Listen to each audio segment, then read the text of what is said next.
बिस्मिल्लाहिर्रहमानिर्रहीम, अस्सलाम वालेकुम। मैं फैज़ान रिजवी और आप मेरे यूट्यूब चैनल और फेसबुक पेज देख रहे हैं। आज 5 अक्टूबर 2023 है, दिन है जी थर्सडे, जुमेरात का। गुज़िश्ता रोज़ 4 अक्टूबर 2023 को अमेरिका और रूस के अंदर नेशनल एमरजेंसी ड्रिल्स कंडक्ट की गई। इन्हें नेशनल अलर्ट टेस्ट भी कहा जाता है। इसमें होता क्या है कि अगर आप टीवी देख रहे हैं तो वहाँ पर एक मैसेज अपेयर हो जाएगा। अगर आप गाड़ी चला रहे हैं और रेडियो सुन रहे हैं तो वहाँ पर आपको एक इम्पॉर्टेंट मैसेज सुनाई देने लगेगा। इवन के आपके सेल फोन के ऊपर भी एक अलर्ट सामने आएगा और आपसे कोई ना कोई इम्पॉर्टेंट मैसेज आपके साथ शेयर किया जाएगा। अब गुज़िश्ता रोज़ तो खैर ड्रिल्स थी, टेस्ट था, तो उसमें इस तरह का कोई मैसेज नहीं शेयर किया गया, बल्कि ये कहा गया कि पैनिक होने की ज़रूरत नहीं है, कोई इस तरह की बात नहीं है, हम सिर्फ ड्रिल्स कर रहे हैं, हम सिर्फ टेस्ट कर रहे हैं। एक एमरजेंसी टेस्ट किया जा रहा है पूरे अमेरिका और रशिया के अंदर। अब ये बहुत ज़्यादा स्केरी है कि इस तरह के टेस्ट दो बड़ी ताकतें दुनिया की इस तरह के टेस्ट क्यों कंडक्ट कर रही हैं। अमेरिका के मैं आपको बता दूं कि अमेरिका के अंदर, क्योंकि मैंने काफ़ी वक्त गुजारा, तो वहाँ पर इस तरह के टेस्ट जो हैं, इस तरह के टेस्ट्स के अलावा इस तरह के मैसेजेस मोबाइल फ़ोन के ऊपर भी, रेडियो के ऊपर भी रिसीव होते रहते हैं। जो भी नेचुरल डिज़ास्टर्स हों, तूफ़ान से रिलेटेड जो स्नो स्टॉर्म होता है या फिर जो साइक्लोन होता है, उससे रिलेटेड जो स्टेट्स हैं, जो डिफरेंट स्टेट्स हैं जो इस तरह के नेचुरल डिज़ास्टर्स को फेस करती हैं, वहाँ पर इस तरह के मैसेजेस तो खैर रिसीव होते रहते हैं। लेकिन ये जो ड्रिल्स थी, इनका मकसद ख़ास तौर पर यूक्रेन जंग था, क्योंकि बैक वक्त आगे और पीछे रशिया और अमेरिका के अंदर इन ड्रिल्स का इनकाद किया गया, जिसने अवाम के जहनों पर तो बहरहाल बहुत सारे सवालात छोड़े और मीडिया के जहनों पर भी बहुत सारे सवालात छोड़े। और ये इंटरनेशनल मीडिया पर ये बातें भी डिस्कस हो रही हैं कि क्या पड़ी अमेरिका और रशिया को कि दोनों आगे पीछे इस तरह की जो ड्रिल्स हैं उनकी जानिब से कंडक्ट की जा रही हैं। अमेरिका की इमदाद के बाद यूक्रेन जंग का क्या मुस्तकबिल है,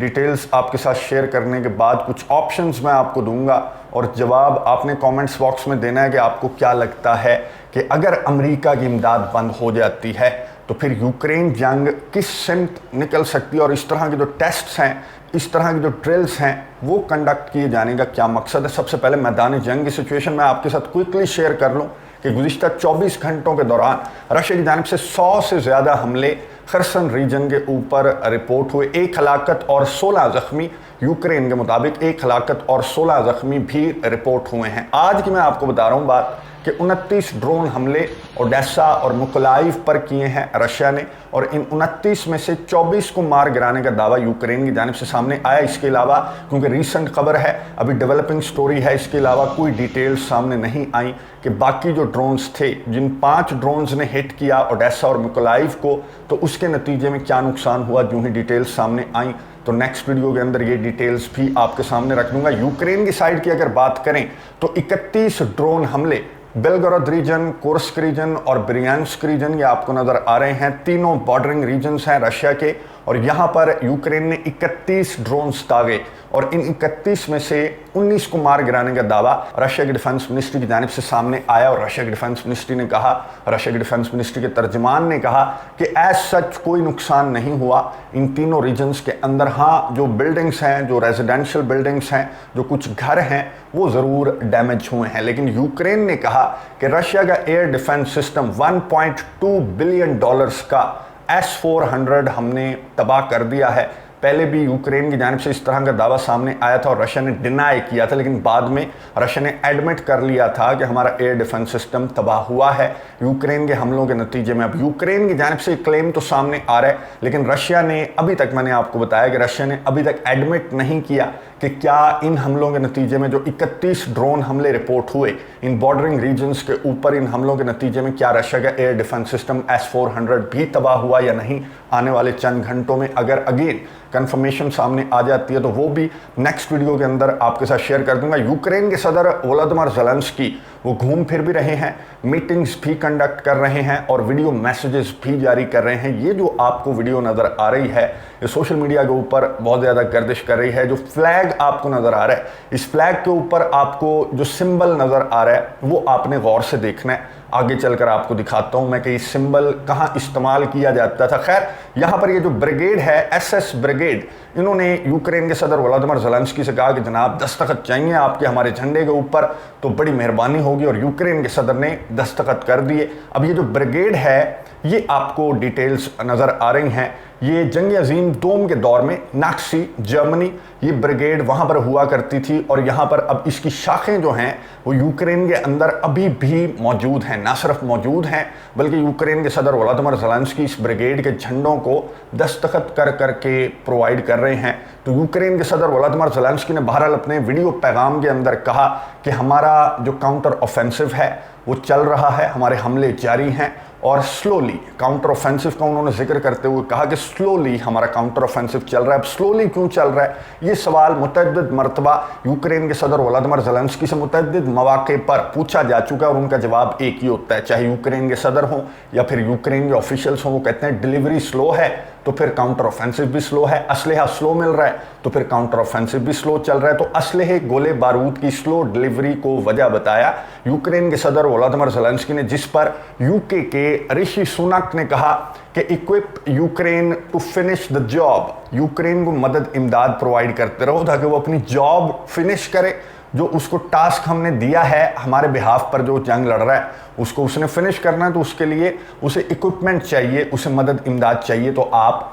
प्रोवाइड करते रहें। कौन प्रोवाइड करेगा मदद इमदाद? इन 1.5 साल से ज़ायद के अरसे के दौरान मैंने आपको ये लिस्ट दिखाई थी और इसके अंदर मैंने आपको ये बताया था कि सबसे ज़्यादा मदद इमदाद आपको भी मालूम है कि अमेरिका की जानिब से, एक तरफ पूरे यूरोप को रख दें और एक तरफ अमेरिका अकेले को रख दें तो फिर 2 गुना से भी ज़्यादा अमेरिका की मदद इमदाद है, जो कि आजकल रुक चुकी है, खटाई में पड़ चुकी है। उसकी वजह भी आपको मालूम है कि अमेरिका के हाउस के अंदर कोई स्पीकर नहीं है। तारीख में पहली मर्तबा जो केविन मैकार्थी थे हाउस स्पीकर, उन्हें तो यूक्रेन की मदद इमदाद के चक्कर में वो तो हो गए फारिग। अब अमेरिका के हाउस के अंदर जहां पर एक बिल पड़ा हुआ है यूक्रेन की मदद इमदाद का, वहां पर कोई स्पीकर नहीं है कि वो इस बिल को पास करे या फिर इस पर डिस्कशन करे, इस पर कट लगाए, कुछ तो करे।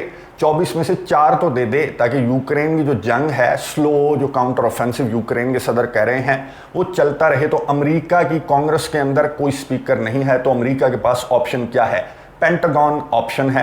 अमेरिका के पास जो रिजर्व कुछ चीज़ें हैं वो ऑप्शन के अंदर हैं और कुछ चीज़ें जो रवाना हैं यूक्रेन की जानिब वो भी ऑप्शन के अंदर हैं। वाइट हाउस के तर्जमान जॉन किर्बी से यही सवाल पूछा गया कि भाईजान कितने महीने अफोर्ड करते हैं आप अगर ये बिल पास ना हुआ या फिर यूएस कांग्रेस के अंदर स्पीकर के आने में ताख़ीर हो गई तो फिर आप क्या समझते हैं कि आप कितना अफोर्ड करते हैं यूक्रेन की मदद इमदाद को? तो जॉन किर्बी ने क्या जवाब दिया ये सुनिए, उसके बाद बात करते हैं। As President Biden made clear, we cannot under any circumstances allow America's support for Ukraine to be interrupted. Time is not our friend. We have enough funding authorities to meet Ukraine's battlefield needs for a bit longer. But we need Congress to act to ensure that there is no disruption in our support. A lapse in support for even a short period of time could make all the difference on the battlefield. Just as critically, such a lapse in support will make Putin believe that he can wait us out, and that he can continue the conflict until we and our allies and our partners fold. गुफ्तगू आपने सुनी white house के तर्जमान John किर्बी की, जिन्होंने reporter के सवाल पर जवाब देते हुए कहा कि आने वाले चंद महीनों तो हम अफोर्ड करते हैं कि हम यूक्रेन को मदद इमदाद प्रोवाइड करते रहें, लेकिन वो फंडिंग, वो बिल जो यूएस कांग्रेस के अंदर है उसका पास होना बहुत ज़रूरी है। खैर जब वो बिल पास होगा तो होगा, फिलहाल तो यूएस के अंदर स्पीकर ही कोई नहीं है।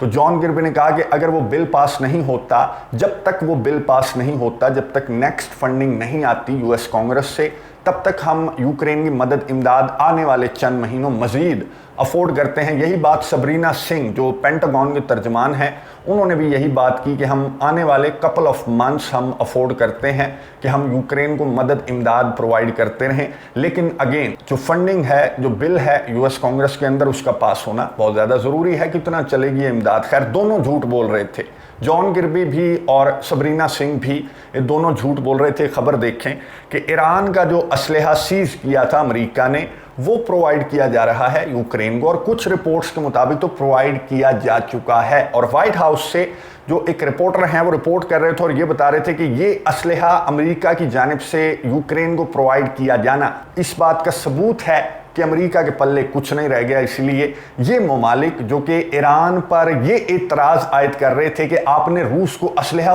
बेचना नहीं है, अब इन पर ये नौबत आ चुकी है।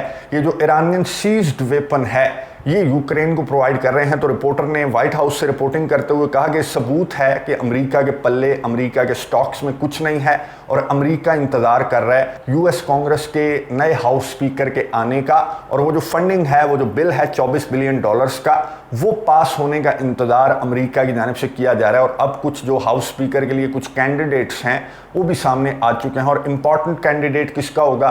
रिपब्लिकन्स का इंपॉर्टेंट कैंडिडेट होगा। रिपब्लिकन्स की मेजॉरिटी है, तो हो सकता है कि रिपब्लिकन्स का ही अगला जो स्पीकर है वो रिपब्लिकन्स का ही आए। जिम जॉर्डन है, बड़े स्ट्रॉन्ग कैंडिडेट हैं और बड़े स्ट्रॉन्ग एलाय भी हैं डोनाल्ड ट्रंप के बहुत अच्छे दोस्त भी हैं जिम जॉर्डन, और इनका कहा जा रहा है अब ये कैंडिडेट हैं यूएस हाउस स्पीकर के लिए। और इनसे सवाल किया रिपोर्टर ने कि भाईजान, अगर आप स्पीकर बन गए तो यूक्रेन की मदद इमदाद क्या आप बंद करेंगे या फिर जारी रखेंगे? तो इन्होंने क्या जवाब दिया, ये सुनिए, उसके बाद बात करते हैं। What about Ukraine? Are you willing to move forward with an aid package for Ukraine if you're Speaker? I'm against that.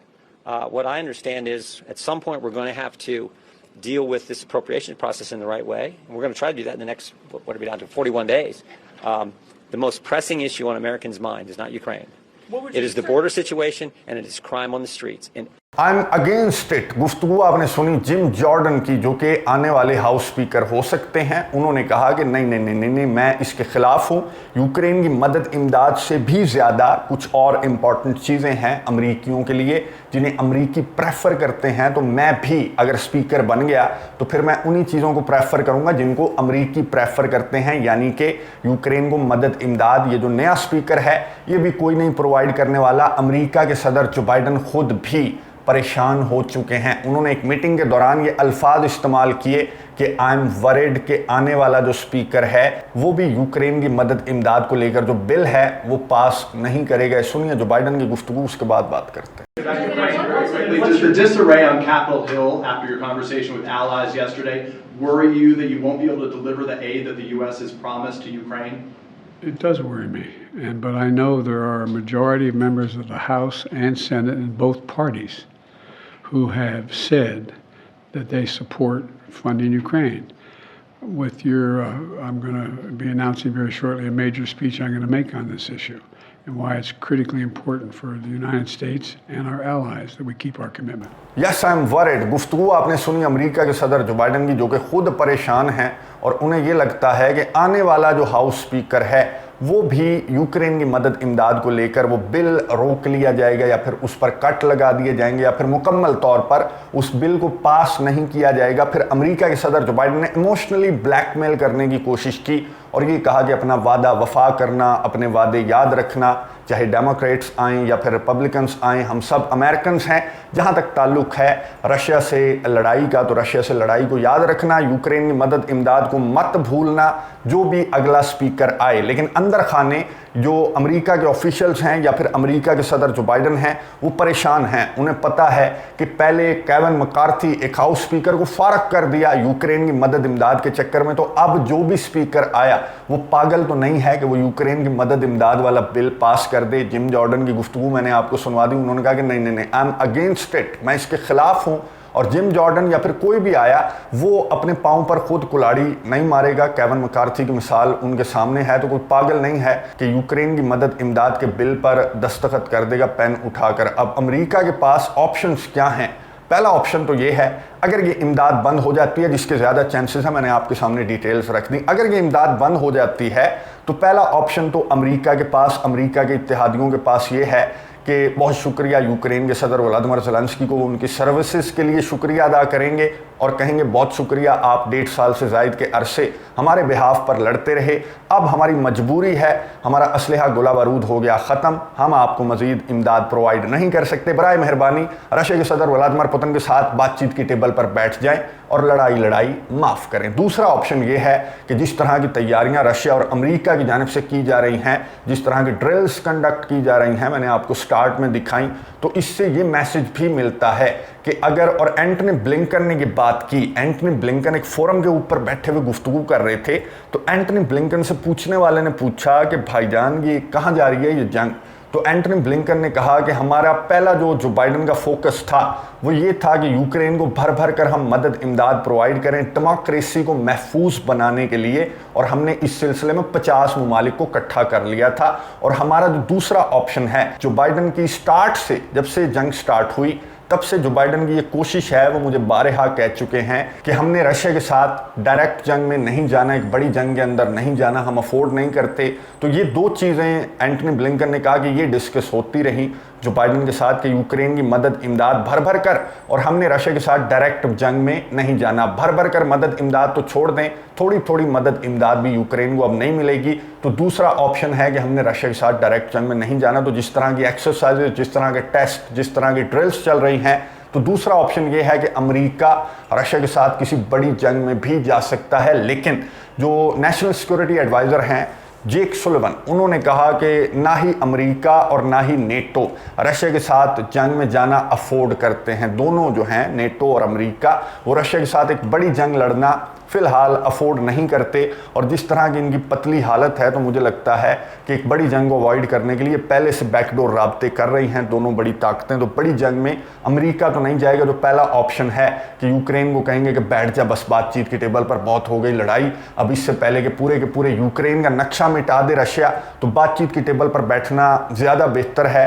तो मेरे ख्याल में अमेरिका और नेटो ममालिक ये ऑप्शन, जो ऑप्शन ए है, वो चूज करेंगे यूक्रेन के सदर को बातचीत की टेबल पर बिठाने वाला ऑप्शन। लेकिन आपकी कौन सुन रहा है? अब रशिया इसी वक्त का तो इंतजार कर रहा था कि आपका सॉफ्टवेयर अपडेट हो जाए, जो कि अपडेट हो चुका है। तो अब इस वक्त के अंदर क्या रूस के सदर व्लादिमीर पुतिन अगर नेटो और अमेरिका ऑप्शन ए चूज करते हैं कि ठीक है बातचीत की टेबल पर बैठते हैं, तो आगे से रशिया क्या कहेगा कि ठीक है आ जाओ, बैठ जाओ, या फिर रशिया ये जो जॉब रशिया ने स्टार्ट की, ये जो operation, special military operation conduct किया था रशिया के सदर व्लादिमीर पुतिन, 1.5 साल से जायद का अरसा हो गया, 50 से ज़्यादा ममालिक का अकेले मुकाबला कर रहे हैं। तो अगर ये कहते हैं कि ठीक है बातचीत की टेबल पर बैठो, हमारी मजबूरी है, तो क्या रशिया बातचीत की टेबल पर बैठ जाएगा या फिर इस जॉब को, इस थ्रेट को जड़ से उखाड़ेगा रूस, जिसकी तैयारियां रूस के अंदर और अमेरिका के अंदर साफ साफ नज़र आ रही हैं। कमेंट्स बॉक्स में अपनी राय का इजहार ज़रूर कीजिएगा कि आपको क्या लगता है कि अमेरिका की मदद इमदाद जो कि ऑलमोस्ट बंद हो चुकी है, इसके बाद ये जंग क्या रुख इख्तियार करेगी, बातचीत की टेबल या फिर एक बड़ी जंग में कन्वर्ट होगी। नज़र रखेंगे, आपको अपडेट्स देता रहूँगा। अगली वीडियो तक के लिए इजाज़त दीजिए। अल्लाह हाफिज़।